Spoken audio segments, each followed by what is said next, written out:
Hello students, welcome back to our channel Pacific IAS. हमारे channel Pacific IAS में आपका स्वागत है। तो आज का वीडियो जो रहेगा वो रहेगा ज्योग्राफी के बारे में। Okay, in today's video we will be discussing about geography, उसका सिलेबस क्या है और एग्जामिनेशन का पैटर्न क्या है। ओके, ज्योग्राफी का सिलेबस देखेंगे हम लोग, प्रीलिम्स में क्या सिलेबस है और मेंस का क्या सिलेबस है, और उसके साथ साथ हम लोग रेफरेंस बुक्स भी देखेंगे। ओके, सी ज्योग्राफी एक बहुत ही इंपॉर्टेंट सब्जेक्ट है बोथ प्रीलिम्स और आपके मेंस एग्जामिनेशन में।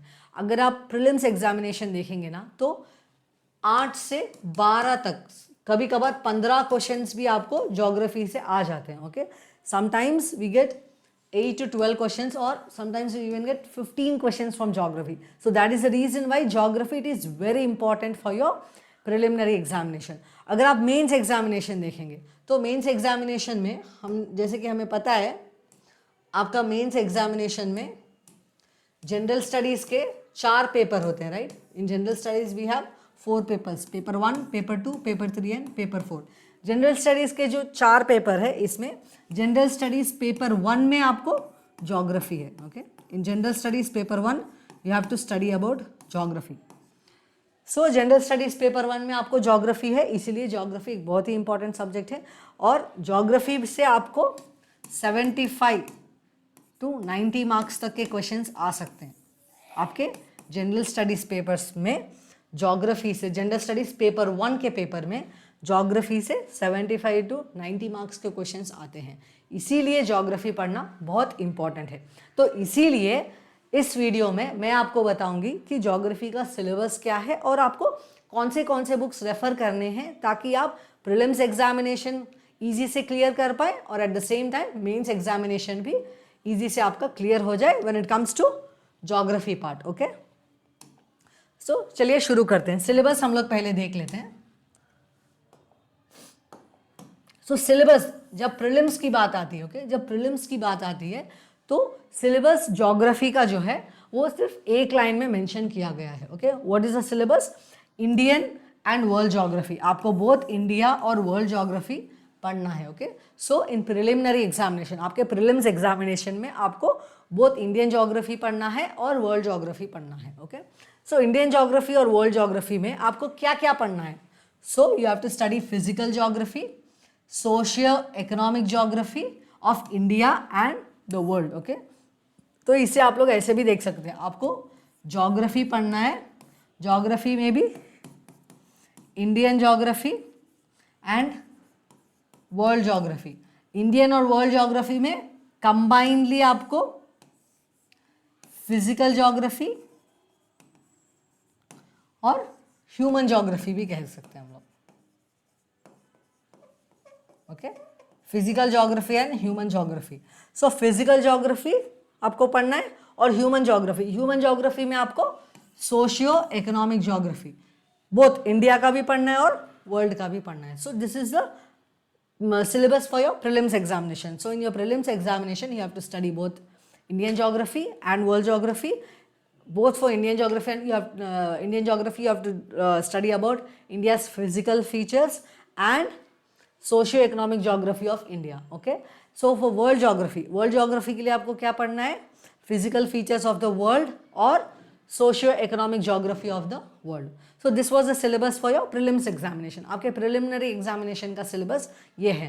चलिए बुक्स देखते हैं। ओके, बुक्स कौन सी पढ़नी है आपको, ताकि आपका preliminary examination easy वे में क्लियर हो जाए। ओके, आपको अगर preliminary examination में, जैसे कि मैंने आपको बताया है कि preliminary examination में ज्योग्राफी में 8 से 15 क्वेश्चंस तक ज्योग्राफी से आते हैं। ओके, सो एटलीस्ट इसमें से अगर आप 12 क्वेश्चंस, 10 से 12 क्वेश्चन भी आप लोग क्लियर कर पाए ना, तो आपका प्रिलिमिनरी एग्जामिनेशन इजी से क्लियर हो जाएगा, आप कट ऑफ रीच कर पाएंगे। क्योंकि ज्योग्राफी एक बहुत ही इजी सब्जेक्ट है। अगर आपको ज्योग्राफी के जो फिनोमिनन्स है ना, मतलब बेसिक ज्योग्राफी जो है ना, वो अगर आपको अच्छे से समझ में आ गया तो geography it is a very easy subject. Okay, चलिए क्यों इजी सब्जेक्ट है और क्यों ज्योग्राफी थोड़े बच्चों के लिए बहुत डिफिकल्ट सब्जेक्ट है, ये क्यों है ये भी मैं आपको बताऊंगी। ओके, तो चलिए इससे पहले हम लोग बुक रेफरेंस देख लेते हैं।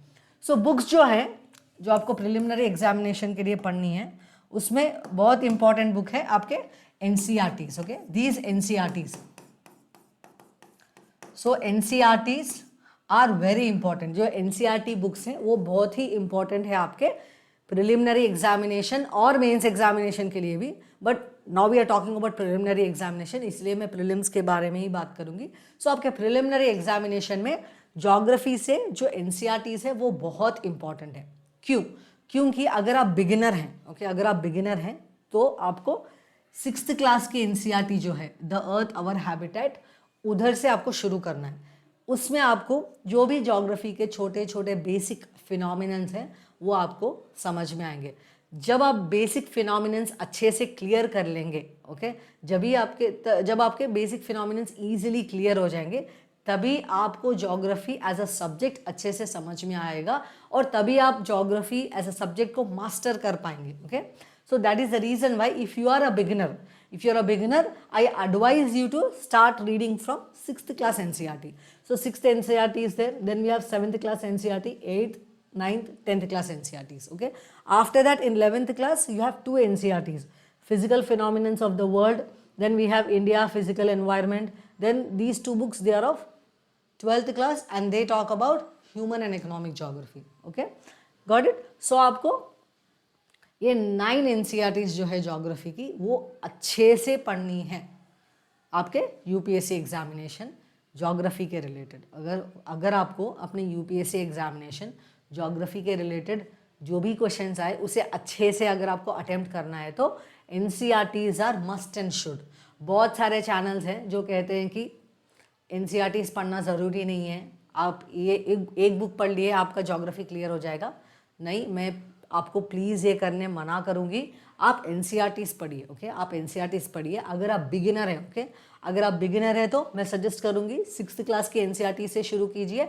नहीं, अगर आपको पता है, आपको बेसिक्स अच्छे से आते हैं, आपने 1-2 बार अटेम्प्ट भी कर लिया है, तो आप ये जो एनसीईआरटीज है, मतलब ये वाली और ये वाली जो 11th एंड 12th की एनसीईआरटीज है, ये 4 एनसीईआरटीज भी अगर आप पढ़ लेंगे तो ये सब एनसीईआरटीज आपकी कवर हो जाएंगी। But if you are a beginner, I suggest you to please read from 6th class NCERT, okay?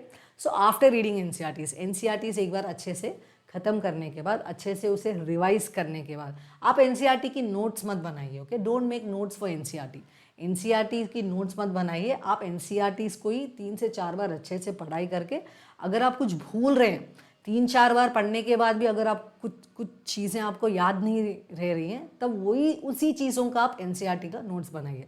C, if you take an NCERT, for example take 6th class NCERT, आपने 6th class की NCERT लेने के बाद आपने उसे एक 3-4 बार अच्छे से पढ़ाई किया। पढ़ाई करने के बाद आपको थोड़ी चीज़ें अच्छे से याद रह जाएंगी, पर थोड़ी चीज़ें बार बार पढ़ने से भी आपको अगर वो चीज़ें याद नहीं रह रही हैं तो तब आप कहीं पे भी एक छोटा सा नोट्स लेके वो पॉइंट्स लिख लीजिए कि कौन सी चीज़ें आपको याद नहीं रह रही है और बार बार उसे फिर से रिवाइज कीजिए, ओके, ताकि एग्ज़ाम के पहले आपका रिविजन ईजी हो जाए, ओके। तो एनसीईआरटीज अच्छे से पढ़ने के बाद साथ में आपको ये बुक भी पढ़नी है, certificate physical and human geography, okay, certified physical and human geography, ये गोचेंग लियोंग की बुक है और ये बुक बहुत ही इंपॉर्टेंट है, एक्सपेशली आपके वर्ल्ड ज्योग्राफी के रिलेटेड, ओके। आपको वर्ल्ड ज्योग्राफी अच्छे से अगर पढ़ना है तो आपको ये बुक पढ़नी ही है, ओके। और इसमें से क्वेश्चंस आते भी हैं आपके प्रीलिम्स और मेंस एग्जामिनेशन में। तो एनसीईआरटीज अच्छे से पढ़ने के बाद एक बार आपके बेसिक्स बहुत अच्छे से कवर हो जाएंगे, उसके बाद आप ये physical and human geography book by Goh Cheng Leong आप पढ़िए, ओके। और एक बहुत ही इंपॉर्टेंट टिप है, जब भी आप ज्योग्राफी पढ़ेंगे, okay, whenever you are studying geography, please keep an atlas with you, okay, keep an atlas, you have to buy your own atlas. आपका खुद का एक पर्सनल अटलास होना ही चाहिए, क्योंकि ये अटलास आपको ज्योग्राफी में ही नहीं इंटरनेशनल रिलेशंस में भी आपको हेल्प करता है। सो इन इंटरनेशनल रिलेशंस, तो when you want to study about security, internal security, disaster management, ये सब सब्जेक्ट्स आपको जब पढ़ना है तो तब आपको Oxford, I prefer Oxford, okay, मैं ऑक्सफोर्ड स्कूल अटलास ही प्रेफर करूँगी। आप भी मोस्टली अगर मिले तो वही अटलास लीजिए और ऑक्सफोर्ड की स्कूल अटलास अपने पास रखिए। और अगर आपको कुछ नई चीज़ के बारे में पता चला, नई जगह के बारे में पता चला, तो जाइए अपने अटलास में उस जगह को देखिए कि वो जगह कौन से स्टेट में है, उसका कुछ यूनिक फीचर है क्या, क्योंकि क्वेश्चंस यूजुअली ज्योग्राफी में बेसिक सब्जेक्ट के अलावा मैप बेस्ड क्वेश्चंस भी आते हैं। ओके, सो ज्योग्राफी में बेसिक सब्जेक्ट के अलावा मैप बेस्ड क्वेश्चंस भी आते हैं। तो मैप बेस्ड क्वेश्चंस अगर आपको अच्छे से करने हैं, और ये जो मैप बेस्ड क्वेश्चंस होते हैं वो बहुत इंडिया रिलेटेड भी रहते हैं और वर्ल्ड रिलेटेड भी रहते हैं, इसीलिए आपको इंडिया का मैप भी अच्छे से पढ़ना है, और at the same time world का जो फिजिकल फीचर्स है, वर्ल्ड के जो economic and socio economic features है, वो भी आपको अच्छे से याद होने चाहिए, ताकि आप मैप बेस्ड क्वेश्चंस भी जो भी आपके प्रीलिम्स एग्जामिनेशन में आएंगे उसे अच्छे से अटेम्प्ट कर पाएँ। So that is the reason why I suggest you to please keep atlas with you when you are studying geography. जब भी आप ज्योग्राफी पढ़ेंगे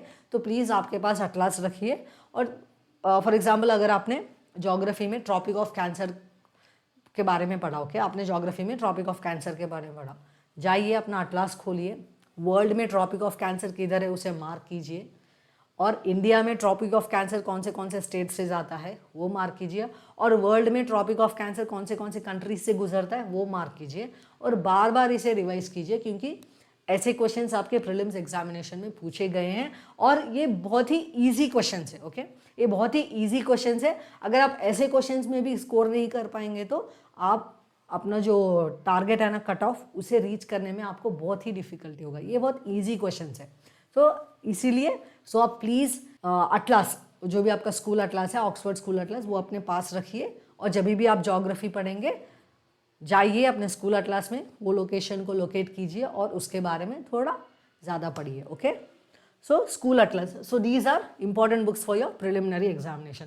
सो आपके प्रिलिमिनरी एग्जामिनेशन में, मैं फिर से रिपीट कर देती हूँ, आपके प्रिलिमिनरी एग्जामिनेशन में आपको एनसीईआरटीज़ बहुत ही अच्छे से पढ़नी है। Okay, you have to study NCERTs thoroughly. I advise you to read NCERTs 5 times. मैं आपको एडवाइस करूँगी कि आप एनसीईआरटीज़ 5 बार पढ़िए, उसका नोट्स मत बनाइए। Okay, don't make notes out of NCERT.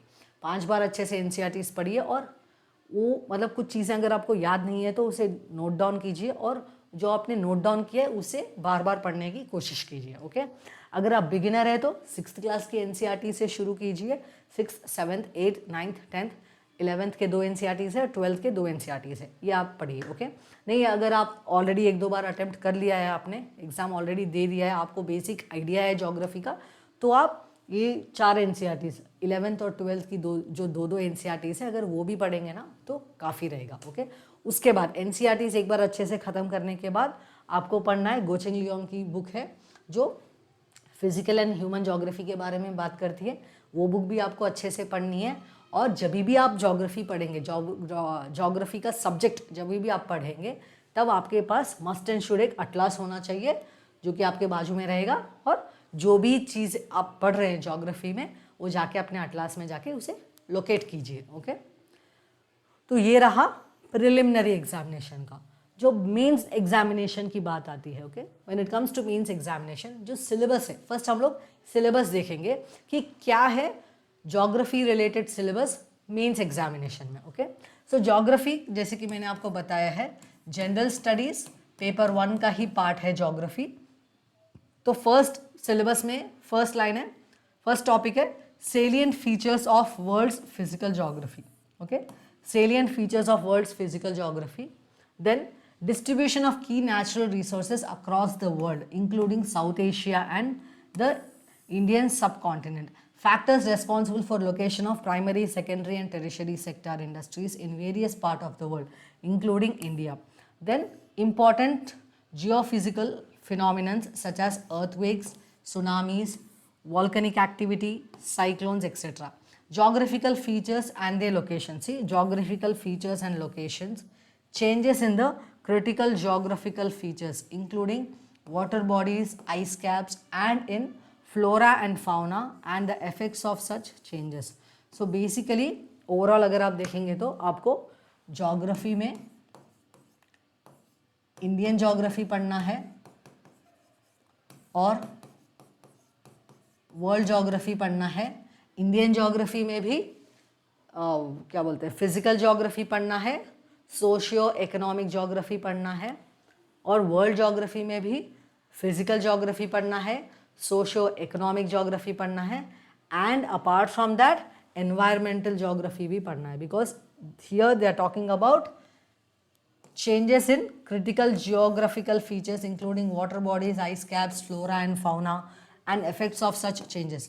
So आपको environmental geography पढ़ना है, biogeography पढ़ना है, Indian geography and world geography. Okay, so आपको environment के थोड़े topics भी इस geography syllabus में include होंगे, और इंडियन ज्योग्राफी में फिजिकल ज्योग्राफी और ह्यूमन ज्योग्राफी, और ह्यूमन ज्योग्राफी में ही आपको सोशियो इकोनॉमिक ज्योग्राफी पढ़ना है। वर्ल्ड ज्योग्राफी में world physical geography, world human geography, world human geography में world social geography and world economic geography. तो समझ में आया, ये है सिलेबस ज्योग्राफी का in related to general studies paper 1। Okay, mains examination में ज्योग्राफी का सिलेबस ये है। तो बुक्स क्या है, सी जो भी बुक्स मैंने आपके प्रिलिमिनरी एग्जामिनेशन के लिए आपको रेफर करने के लिए बोला था, वही बुक्स आपको मेंस के लिए भी रेफर करनी है। ओके, क्या क्या बुक्स थे वो? पहले तो एनसीईआरटीज, आप मेंस एग्जामिनेशन के लिए भी एनसीईआरटीज ही आपका बेस रहेंगे। Okay, read NCERTs well. Okay, NCERTs पढ़ने के बाद human and economic geography, physical and human geography का जो गो चेंग लियोंग की जो येलो पीली कलर की जो बुक थी वो आपको पढ़नी है। वो येलो कलर की जो बुक है गो चेंग लियोंग के द्वारा लिखी गई, वो बुक आपको पढ़नी है। और उसके बाद आपको उसके साथ साथ मतलब उसके बाद आपको ये दोनों में, ओके, ये दोनों में आप कोई भी एक बुक चूज करिए जिसे आपको पढ़ना है। Either you can choose India a comprehensive geography by doctor Khullar और Majid Husain's geography of India. Okay, ये दोनों बुक में, I am not asking you to read both the books, आप दोनों बुक्स मत पढ़िए, ये दोनों में से कोई एक बुक पढ़िए। Okay, read one book, choose one book which are you comfortable. आप दोनों बुक, एक बुक पढ़िए, अगर आप वो कंफर्टेबल या उसकी लैंग्वेज आपको समझ में आ रही है तो कोई भी एक बुक लेके वही आप अपने प्रिपरेशन में उसे कंबाइन कीजिए। ओके, तो you can choose any one. Okay, Majid Hussain geography of India या इंडिया कॉम्प्रिहेंसिव ज्योग्राफी, ये दोनों में से आप एक बुक चूज कीजिए जिसकी लैंग्वेज आपको अच्छे से समझ में आ रही है। वो बुक आपको आपके प्रिपरेशन में उसे इंक्लूड करके आपको आगे बढ़ना है। ओके, इसके अलावा आपको कोई भी बुक पढ़ने की ज़रूरत नहीं है। ओके, ज्योग्राफी के लिए, when it comes to geography, apart from reading this, जैसे कि मैंने आपको प्रिलिमिनरी एग्जामिनेशन के बुक रेफरेंस में बताया था, apart from reading this NCERTs आपको अच्छे से पढ़नी है। और जो एनसीईआरटीज में ज्योग्राफिकल फिनोमिनन्स जो भी मेंशन किए गए हैं उसके बारे में आपको थॉरली समझना है। ओके, अगर आपको 9th क्लास के एनसीईआरटीज में ही आपको मॉनसून सिस्टम के बारे में दिया गया है, आपको मॉनसून सिस्टम, मॉनसून जो भी फिनोमिना है वो अच्छे से समझना है, वो मोर देन एनफ है आपके प्रीलिम्स और मेंस एग्जामिनेशन के लिए। ओके, सो आपको एनसीईआरटीज अच्छे से पढ़नी है। उसके बाद ये पीली कलर की जो बुक है certificate physical and economic geography, और उसके साथ साथ आपको ऑक्सफोर्ड का जो स्कूलर क्लास है वो इंक्लूड करके पढ़ना है। आपको मेंस एग्जामिनेशन के लिए भी यही बुक्स रेफर करनी है। Apart from that, in addition to this, okay, in addition to this, इन दोनों बुक्स में से एक बुक इंडियन ज्योग्राफी की अगर आप इंक्लूड करेंगे तो वो मोर देन एनफ है आपके मेंस एग्जामिनेशन के लिए भी। बट आपको स्टैटिक सिलेबस के साथ साथ, ओके, स्टैटिक बुक्स के साथ साथ जब भी आप ज्योग्राफी पढ़ेंगे both for prelims and for mains, आपको कंपल्सरी करंट अफेयर्स के ऊपर भी ध्यान देना है। ओके, करंट अफेयर्स के ऊपर भी आपको ध्यान देना है, क्योंकि अगर आप अपना प्रीलिम्स एग्जामिनेशन देखेंगे ना, प्रीलिम्स एग्जामिनेशन जो मैप बेस्ड क्वेश्चंस आते हैं, मैप बेस्ड क्वेश्चंस, जब हम ज्योग्राफी पढ़ना शुरू करेंगे तब मैं आपको थोड़े सैम्पल क्वेश्चंस भी आपको दूंगी। ओके, तो जो मैप बेस्ड क्वेश्चंस आते हैं आपके प्रिलिमिनरी एग्जामिनेशन में, वो यूजुअली ऐसे चीज़ों के बारे में पूछते हैं जो कि आपके न्यूज़पेपर में अपीयर हुए हैं। Okay, so usually the places which appear in the newspaper, current topics में उसके बारे में कुछ तो चल रहा होगा, वैसे ही चीज़ों के ऊपर मैप बेस्ड क्वेश्चंस आते हैं। फॉर एग्जांपल अगर आप देखेंगे तो ईरान और इज़राइल का वॉर चल रहा है। ओके, ईरान इज़राइल का वॉर चल रहा है, तो आपके प्रीलिम्स एग्जामिनेशन में क्वेश्चंस ईरान के लोकेशन के बारे में, इज़राइल के लोकेशन के बारे में आ सकते हैं। इसीलिए जब भी आप ज्योग्राफी पढ़ेंगे तब आपको उसे करंट इवेंट से भी रिलेट करना है। हाँ, बहुत सारे ज्योग्राफिकल फिनोमिनन्स चेंज होते रहते हैं जो आपको यूजुअली न्यूज़पेपर में उसके बारे में पढ़ने को मिलता है। इसीलिए आप ज्योग्राफी जब भी पढ़ेंगे आपको करंट अफेयर्स भी उससे अप्लाई करके पढ़ना है। फॉर एग्जांपल कि अगर कुछ डिज़ास्टर हुआ, ओके, फॉर एग्जांपल एक अर्थक्वेक आ गया एक एरिया में या स्टेट में या एक कंट्री में, अगर कुछ अर्थक्वेक आया उसके बारे में आपको मेंस एग्जामिनेशन में पूछा जा सकता है कि what are the different types of earthquake के बारे में पूछा जा सकता है। इसीलिए आपको you have to refer either one newspaper, only one newspaper. Either you can refer The Hindu और The Indian Express. ये दोनों पेपर्स में से आप कोई भी एक पेपर पढ़िए और ये आपके ज्योग्राफी के प्रिपरेशन में बहुत ही यूज़ होगा, both for prelims and for mains examination. Okay, so did you get it? तो अब तक मैंने आपको बताया है कि ज्योग्राफी का सिलेबस क्या है। ओके, आज के वीडियो में हमने क्या क्या डिस्कस किया। ज्योग्राफी का सिलेबस क्या है, प्रीलिम्स का सिलेबस क्या है, उसे आपको कौन से बुक्स रेफ़र करनी चाहिए वो मैंने आपको बताया। नेक्स्ट मेंस का क्या सिलेबस है, उसके लिए आपको कौन से बुक्स पढ़ने चाहिए वो मैंने बताया। बेसिक बुक्स जो भी आपको रेफ़र करने हैं वो मैंने आपको बता दिए। देन उसके बाद मैंने आपको ये भी बताया कि ज्योग्राफी जब भी आप पढ़ेंगे तो आपको जो अटलास है वो आपके पास होना चाहिए ताकि आपको लोकेशन आप इजी से लोकेट कर पाए। इसलिए आपको अटलास रखना बहुत इंपॉर्टेंट है। अपार्ट फ्रॉम दैट आपको एक न्यूज़पेपर कंपलसरी आपको पढ़ना ही है। वो कोई भी न्यूज़पेपर हो सकता है, आइदर द हिंदू और द इंडियन एक्सप्रेस। इन दोनों न्यूज़पेपर में से अगर आप एक न्यूज़पेपर भी डेली पढ़ेंगे ना तो आपके प्रिलिमिनरी एग्जामिनेशन में और मेंस एग्जामिनेशन में बहुत ही यूज़ होगा, even for geography. Usually students क्या सोचते हैं कि सिर्फ करंट अफेयर्स का पार्ट कवर करने के लिए ही न्यूज़पेपर पढ़ना है। नहीं, ऐसा नहीं है। आपको हिस्ट्री के टॉपिक्स में, मेंस एग्जामिनेशन के हिस्ट्री के रिलेटेड टॉपिक्स में भी आपको न्यूज़पेपर यूज़ होता है और ज्योग्राफी के both prelims and mains related topics में भी आपको न्यूज़पेपर रीडिंग यूज़ होता है। इसीलिए मैं अपना एक नेक्स्ट वीडियो लेके आ रही हूँ। ओके, इसी चैनल में हम लोग अपना एक नेक्स्ट वीडियो लेके आएंगे जिसमें मैं आपको बताऊँगी कि आपको न्यूज़पेपर कैसे पढ़ना है। क्योंकि जो भी स्टूडेंट्स हैं वो नए जब प्रिपरेशन शुरू करते हैं तो 2 घंटे 3 घंटे सिर्फ न्यूज़पेपर पढ़ने में ही वो लोग बिता देते हैं। नहीं, हम लोगों को न्यूज़पेपर सिर्फ 1 घंटे, अगर आप बिगिनर हैं तो 1 घंटे में नहीं, अगर आप 2-3 साल से प्रिपेयर हो रहे हैं, 2-3 साल से न्यूज़पेपर पढ़ रहे हैं तो मैक्सिमम 30 to 45 मिनट्स में आपको न्यूज़पेपर कंप्लीट करके बाजू में रखना है और अपने static subject, syllabus related subjects आपको पढ़ने हैं। तो नेक्स्ट वीडियो जो रहेगा हमारा वो न्यूज़पेपर रीडिंग के बारे में ही रहेगा। Okay, I will tell you how to read newspaper and if it is necessary how to make notes from newspaper.